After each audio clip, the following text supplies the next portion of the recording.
का रउरा दुर्गा माई हई? हाँ भक्ति हम दुर्गा माई हई।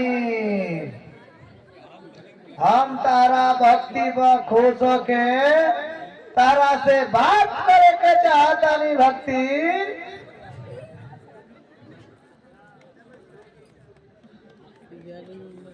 माई रउरा से तो हमू बात करके बहुत खुश बानी।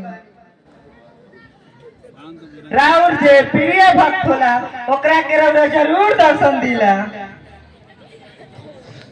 ठीक समझाता रू भक्ति।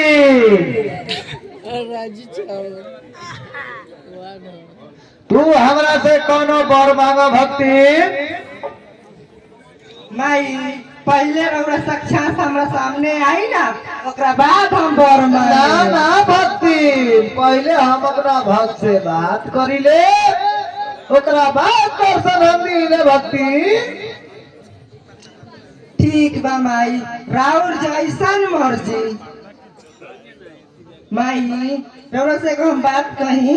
कहा भक्ति दिल खोल के कह। एगो कह दूगो कह जितना मन करे उतना कह लेकिन कह भक्ति।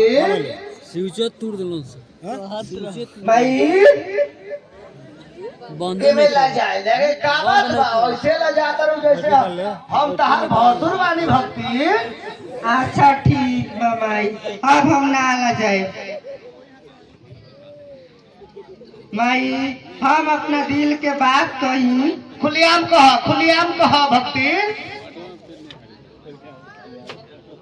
माई हम एगो लड़का से प्यार करतानी।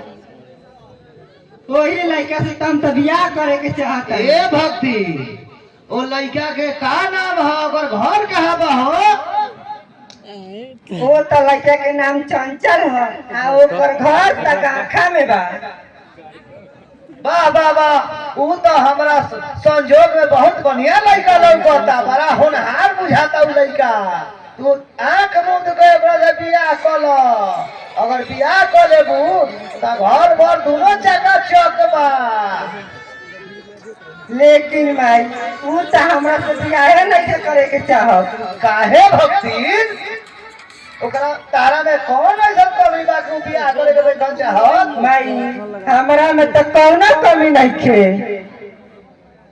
कमी तो हमरा बाप आ भाई अहो बुआ में बा। का कमी बा भक्ति? चंचल के बहिन हमरा भाई अनिल से शादी बढ़ रहे दूसरा से रुपया पैसा लेवे खातिर हमरा बहिन के मुआ दिलस। का वो मौत में तुम ही सामूल मारू का भक्ति? हम कसम खा के कहतनी माई हम लोग के नहीं ओमे लड़की शामिल। हम तो अपना बाप आ भाई के विपरीत में गवाही दे रहे बनी। हम लोग के तो जेल के खिचड़ी खियाइए के रहे लेकिन तो चंचल हमरा पर भरोसे नहीं खन करत। अगर चंचल से हमर बियाह ना करेबू तो तोहरे मंदिर में जब जहर खा के मर जाए। ये कहो जोर का खा? अरे चंचल तू यहाँ हाँ हम तो चंचल।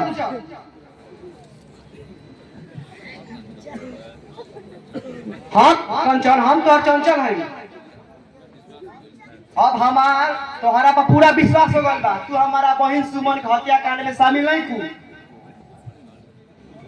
तू हमार कंचन बारू तू हमरे बारू।